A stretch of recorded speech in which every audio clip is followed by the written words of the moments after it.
ओम शांति। मीठे प्यारे बाबा से बात करेंगे। बुद्धि से शिव बाबा को अपने सन्मुख देखेंगे। मेरे बाबा, मेरे मीठे प्यारे बाबा, हम तो कुछ भी ना थे, आपने बना दिया, इतना प्यार दिया, जीना सिखा दिया। दर्द लेकर हम आए थे अकेले, आप मिले तो हर गम भुला दिया। शुक्रिया बाबा, शुक्रिया बाबा, हर मुश्किल वक्त में साथ देने के लिए शुक्रिया बाबा। पदम पदम गुना बार शुक्रिया। जब बाबा के ज्ञान में नहीं थे तो कितनी चिंताएं, कितनी टेंशन, दिन रात का दुख, दिन रात का रोना था। जब से समझ मिली, जब से बाबा ने अपना बनाया, हर सितमुख हो गया है। बाबा की याद में हर दिन जाता है। बाबा से बहुत गहरी प्रीत जुड़ जाती है और हर कार्य करने की समझ मिलती है। हर सुख दुख में ताकत आती है, स्ट्रोंग बनते हैं क्योंकि बाबा से हर बात शेयर करते हैं। ऐसा लगता है बाबा मेरे साथ खड़े हैं।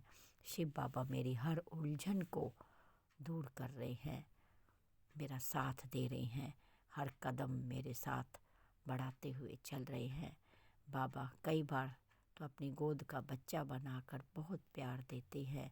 जब मैं अकेला पड़ जाता हूँ, जब कुछ सूझता नहीं है तो बाबा की गोदी में छोटे बच्चे बन के बैठ जाओ। बाबा ये बात है, ये बात है, वो बात है, सब बात बताओ। जैसे एक छोटा बच्चा आता है ना, खेलता हुआ आता है, बाहर कोई मार देता है तो घर में आके कहता है मम्मा उसने ये किया, उसने वो किया, सब बताता है।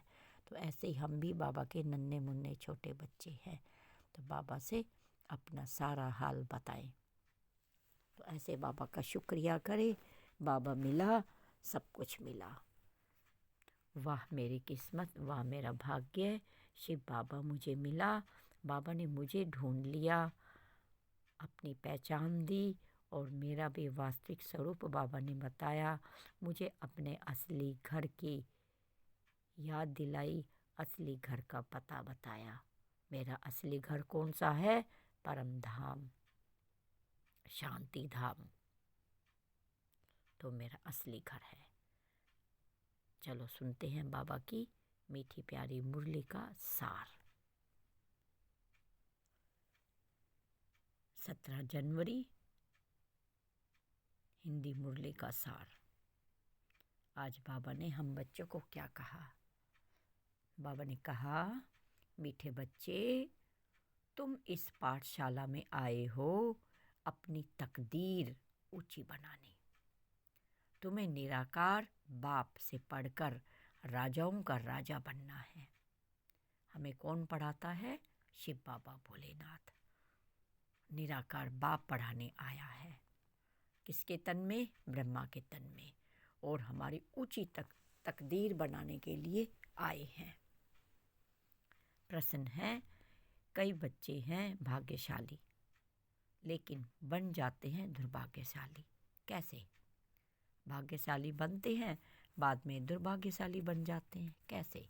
उत्तर, वह बच्चे भाग्यशाली है जिन्हें कोई भी कर्म बंधन नहीं है, अर्थात कर्म बंधन मुक्त है, परंतु फिर भी यदि पढ़ाई में अटेंशन नहीं देते हैं, बुद्धि इधर उधर भटकती रहती है।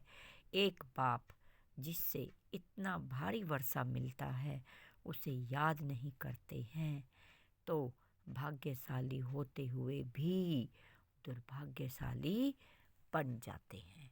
उनको दुर्भाग्यशाली ही कहेंगे क्योंकि शिव पिता परमात्मा मिला, हर दिन हमें ज्ञान से सजा रहे हैं, हमारा भाग्य ऊंचा बना रहे हैं, हमें देवात्मा देवताई दुनिया में ले जाने के लिए देवताई गुणों से हमारा श्रृंगार कर रहे हैं और हम उन गुणों पर नहीं चलेंगे, बाबा की श्रीमत को नहीं मानेंगे, उनके श्री कदमों पर नहीं चलेंगे तो दुर्भाग्यशाली बन जाएंगे।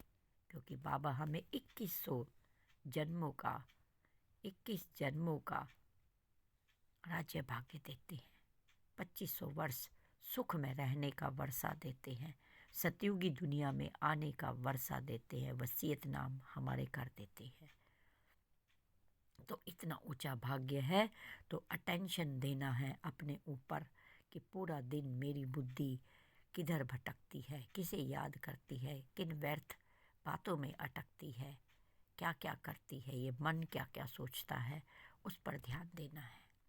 धारणा है अपनी ऊंची तकदीर बनाने के लिए पढ़ाई पर पूरा पूरा ध्यान देना है। वरदान है बाह्य मुक्ता के रसों की आकर्षण के बंधन से मुक्त रहने वाले जीवन मुक्त भावार्थ है बाह्य मुक्तार्थ व्यक्ति के भाव, स्वभाव और व्यक्त भाव से के वाइब्रेशन, संकल्प, बोल और संपर्क द्वारा एक दो को व्यर्थ की तरफ उकसाने वाले, सदा किसी न किसी प्रकार के व्यर्थ चिंतन में रहने वाले, आंतरिक सुख, शांति और शक्ति से दूर यह बाह्य मुक्ता के रस भी बाहर से बहुत आकर्षित करते हैं। जो बाह्य मुक्ता में रहते हैं, यानी बाहर की दुनिया में, बाहर की चमक दमक में, बाहर की बातों में, बाहर के संग में, व्यर्थ चिंतन में, व्यर्थ बातों में अपना टाइम वेस्ट करते हैं, उनको आंतरिक सुख, शांति, आनंद, प्रेम नहीं मिल पाता है। वो बाहर के ही आकर्षण में बंधे रहते हैं। इसलिए पहले इसको कैची लगाओ मतलब इन बातों से हटो, व्यर्थ के चिंतन से, व्यर्थ की बातों से, चुगलियों से, इधर उधर बैठने से मन बुद्धि इधर उधर भटकी हुई है, उसको हटाओ। यह रस ही सूक्ष्म बंधन सफलता की मंजिल से दूर कर देते हैं। ये एक रस है, बाहर में बैठना, बाहर के लोगों की बातें सुनना, ये रस है। और जब तक ये रस लगा रहेगा, परमात्मा से नहीं जुड़ पाएंगे, परमात्मा के सुख, शांति, आनंद नहीं ले पाएंगे, आंतरिक सुख नहीं ले पाएंगे, सतयुगी देवताई बनने के काबिल नहीं हो पाएंगे, क्योंकि श्रीमत को वही धारण कर पाएगा जिन्होंने व्यर्थ के चिंतन से, व्यर्थ के बैठने से, इधर उधर बुद्धि को लगाने से हटा लिया है। वही श्रीमत पर पूरा चल पाएगा, वही बाबा से गहरा संबंध बना पाएगा, गहरी प्रीत जुटा पाएगा शिव बाबा से।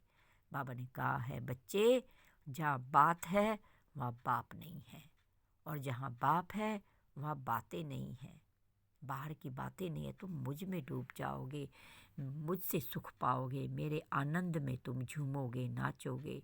और दुनिया के आनंद में क्या होगा? वो हंस के सुनते हैं, वो रो के सुनते हैं, हंस के गाते हैं, और तुम्हारी कितनी मजाक, कितनी खिल्ली उड़ाते हैं, इसका तुम्हें अंदाज नहीं है। तो अपनी बात दिलाराम के साथ, शिव पिता बाबा के साथ करनी है, वहीं से समाधान होगा। शिव बाबा भगवान से हमारा सारा समाधान होगा, हर बात का समाधान होगा, और हमें जीवन मुक्ति और भवबंधनों से कल्याण होगा हमारा। स्लोगन है, जो अच्छे बुरे करने वालों के प्रभाव के बंधन से मुक्त साक्षी व रहमदिल है, वही तपस्वी है। साक्षी भाव से देखो खुद को, अपने मन को साक्षी भाव से चेक करो। मन क्या क्या सोच रहा है, क्या क्या करता है, क्या क्या बुरे कर्म है, किसी को सताया, रुलाया, गाली दी, लड़ाई करी, क्या क्या किया। मन को देखना है और मन को तुरंत समझाना है, अंदर में परिवर्तन लाना है। नहीं, मैं तो शिव बाबा का बच्चा हूँ, अपने ऊपर रहम करना है, नहीं तो बहुत सजाएं खानी पड़ती हैं, क्योंकि जैसा हम कर्म करेंगे वैसा फिर फल मिलेगा। तो अपने ऊपर रहम करना है, किसी दूसरे ऊपर नहीं। अपने ऊपर रहम करेंगे तो अपने को सुधार पाएंगे, अपने को तुरंत बाबा की श्रीमत के द्वारा मन को समझाना है। और यही तपस्या है, यही तप है। अपने मन को बुरी बातों से, बुरे संस्कारों से, इधर उधर की आदतों से हटा लेना है। इसमें ही मेहनत है, यही तपस्या है। अच्छा, मीठे मीठे सुखी, मीठे मीठे सिखी लदे बच्चों प्रति माता पिता बाप दादा का याद प्यार, गुड मॉर्निंग और नमस्ते। हम रूहानी बच्चों की रूहानी माता पिता बाप दादा को याद प्यार, गुड मॉर्निंग और नमस्ते। नमस्ते। शुक्रिया बाबा, शुक्रिया। आपका पदम पदम गुणाबार। शुक्रिया बाबा, आपने हम बच्चों को अपना बनाया, हमारी मन बुद्धि को अपने से लगाया, व्यर्थ के चिंतन से, व्यर्थ की चिंताओं से हमें दूर हटा दिया। बाबा, आपका कोटि कोटि बार शुक्रिया है, शुक्रिया। ओम शांति, ओम शांति। बाबा को एक पल मीठे बाबा को याद करेंगे।